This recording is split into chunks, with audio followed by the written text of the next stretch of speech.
Buenas tardes, padre. Muchas gracias por recibirme para hacer esta entrevista. Eh, para ver si me podría responder unas 5 preguntas acerca del tema de la superstición y creencias. Correcto. Con mucho gusto, Mateo. Listo. La primera pregunta sería, ¿qué es el purgatorio? Bueno, partimos de la creencia ya desde la realidad de la Iglesia Católica. La Iglesia Católica nos recuerda que todo hombre, ser humano, tiene un camino hacia Dios. En ese camino hay una realidad que llamamos la purificación. La purificación implica quitar de nuestra vida todo aquello con lo que nosotros no hemos vivido a plenitud el camino del amor y la misericordia. Y eso exige entonces que limpiemos todo lo que, digámoslo así, es fruto de la mancha del pecado en nuestra vida. Cuando tú dices una mentira, esa mentira causa en tu vida algo que no es plenamente transparente, sino que oculta la verdad. Entonces, así cada pecado viene como a opacar la obra de Dios en nuestra vida. Cuando morimos en esas circunstancias, necesitamos entonces, además de la purificación que hayamos vivido en la tierra, que se puede presentar, la purificación por una enfermedad, la purificación porque uno mismo hace sacrificio, porque tiene elementos que le ayudan a vivir la mortificación para evitar ciertas cosas. Si uno muere en esta circunstancia, necesita un tiempo de purificación, y eso es lo que llamamos el purgatorio, que bíblicamente está expuesto como un fuego purificador, porque el fuego abraza, el fuego limpia, el fuego quita las cosas que hay, por ejemplo, en ciertos metales. Entonces así simulamos la purificación que debe darse en la vida espiritual del ser humano, y a ese lugar le llamamos purgatorio, y está como en medio de dos grandes realidades: la vida terrena, donde está la iglesia militante, de la que hacemos parte todos nosotros, y la vida celestial, donde está la iglesia triunfante. En el medio está la iglesia en purificación, que es el purgatorio, que está después de la muerte y antes de llegar a plenitud al cielo. Entonces, al purgatorio decimos que van las personas que están en ese estado, pero que pueden purificar su vida para llegar después de un tiempo al cielo. Listo, gracias. La segunda pregunta sería, ¿qué son las ánimas del purgatorio? Bueno, en latín existe la palabra ánima, que significa alma, y el alma filosóficamente es lo que da forma a. Entonces, por ejemplo, el ser humano está compuesto de dos grandes realidades, que es la parte corporal, física, material, y la parte espiritual, que llamamos alma, ¿sí? Entonces, cuando una persona muere, decimos que tiende a la resurrección. ¿Por qué? Porque la resurrección es de volver a la unificación. Nosotros no somos solamente realidad material ni solamente realidad espiritual. Por eso oramos por el eterno descanso de alguien, para indicar que esa persona tiende a la resurrección, espera el juicio final y a la unión plenamente de la parte material y la parte espiritual. Entonces, las ánimas es el nombre que les hemos dado tradicionalmente a las personas que han fallecido y que están en ese estado de purificación, camino hacia el cielo, o ya están en el cielo en su parte espiritual, esperando la resurrección final. Para usted, ¿qué es la muerte? Para mí, como creyente, la muerte es un sueño, es un paso. De hecho, la palabra cementerio, etimológicamente, en su origen griego, significa lugar de los que duermen, y no fue inventada por los católicos. Eso existe desde la época presocrática. Entonces, ya el pueblo griego, el pueblo presocrático, hablaba de esta realidad maravillosa que es precisamente el lugar de los que duermen. ¿Por qué? Porque se sabía que el final del hombre no solamente era con la muerte aquí en la parte terrenal, sino que el hombre tiende a algo más, está llamado para cosas grandes. Entonces, la muerte para el creyente es simplemente un paso, un adormecerse en el camino para encontrar el plano con Dios. Hace mucho tiempo, te voy a contar una breve historia como para que lo entendamos. Leí yo esta analogía, se me escapa quién la escribió, no te voy a decir mentira, no es mía, la leí en un viaje por ahí, aprovechando, mientras uno va en un vuelo, aparecía en una revista, que la muerte es muy similar al nacer.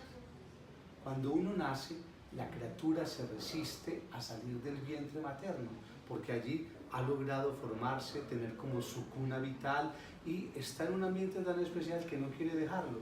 Por eso inclusive hay necesidad de las contracciones y por eso la madre siente dolor, porque la criatura siente que va a dejar ese lugar y se resiste a dejarlo. La madre tiene que pujar y demás, y cuando nace, la madre ha dejado ya su dolor, su angustia, sonríe, mientras la criatura llora porque está ese paso del lugar donde se ha gestado al mundo que lo recibe. Y la muerte es algo similar. La muerte es un pasar a los brazos de Dios que nos recibe, el que nos ha creado. Nos resistimos a dejarlo, ¿por qué? Porque uno tiene su ambiente aquí en el mundo. Tú estás al lado de tus papás, de tus amigos de colegio, estás al lado de las personas que quieres, que te estiman, y uno se resiste a dejar eso que uno ha creado. Cuando uno ya es profesional, tiene también además una vida que ha desarrollado y uno le cuesta dejar todo eso. Luego lo que uno ha construido, su casa, su finca, ciertas cosas que uno ha logrado hacer, a uno le cuesta dejarlas y por eso uno se resiste a morir. Pero en el momento de la muerte, el que nos recibe es Dios con sus brazos, como la madre al nacer, y ya uno cambia esa manera. Entonces, los dos tienen muchos elementos comunes. La muerte no es sino un paso, un dar, digámoslo así, la oportunidad de ser recibidos en los brazos de Dios que nos ha creado para que seamos nosotros ahora consentidos por ese Dios de amor. Hay es que preocuparnos por saber morir.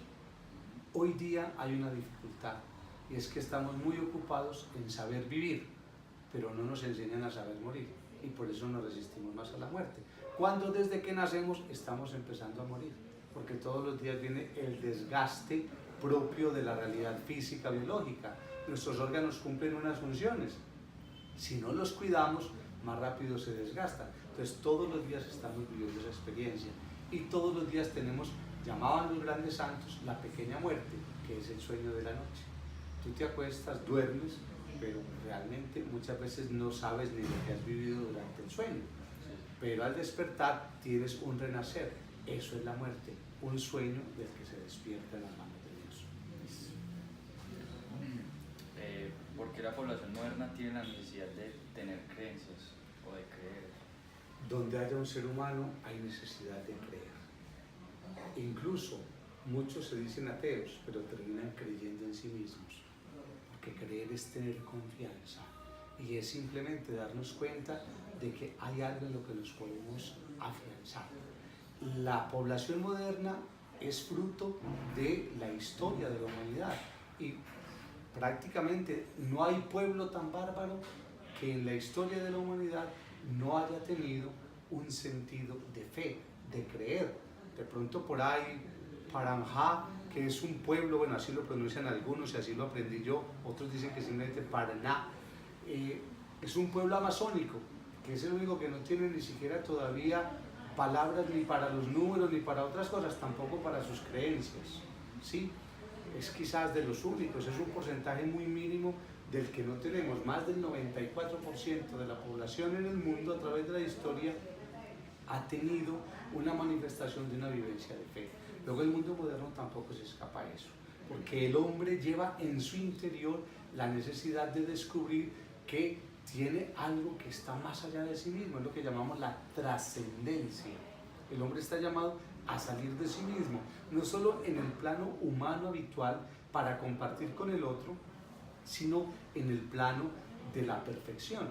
Y allí es donde entra la figura de Dios. Si tú miras el mundo, miras un animal, miras el cuerpo humano, la realidad de la perfección que existe en cada cuerpo, en cada realidad material, es tan bella que no podemos decir que nosotros mismos la hayamos creado. Entonces todo eso nos lleva a pensar en un ser superior. Y son lo que llamamos las vías de la teodicea, que es pura teología natural. Es simplemente fruto de observar el cosmos, observar la perfección que existe en los cuerpos, en el mundo, y nos damos cuenta de que estamos llamados a descubrir esa posibilidad de una perfección mayor de la que nosotros pendemos. Última pregunta. ¿Conoce algún ejemplo del mundo moderno que se centre en un conflicto generado por una creencia religiosa? Hay varios conflictos que tienen que ver con lo religioso en el mundo de hoy. De pronto, el más común está los palestinos y los israelíes. Palestina es la tierra sagrada, donde Jesús creció, vivió, donde el pueblo musulmán, el pueblo judío, el pueblo católico tienen pues arraigados muchos elementos, porque allá hay lugares sagrados para los tres pueblos. Y Palestina e Israel vienen en un conflicto no solo de territorio, sino de religiosidad.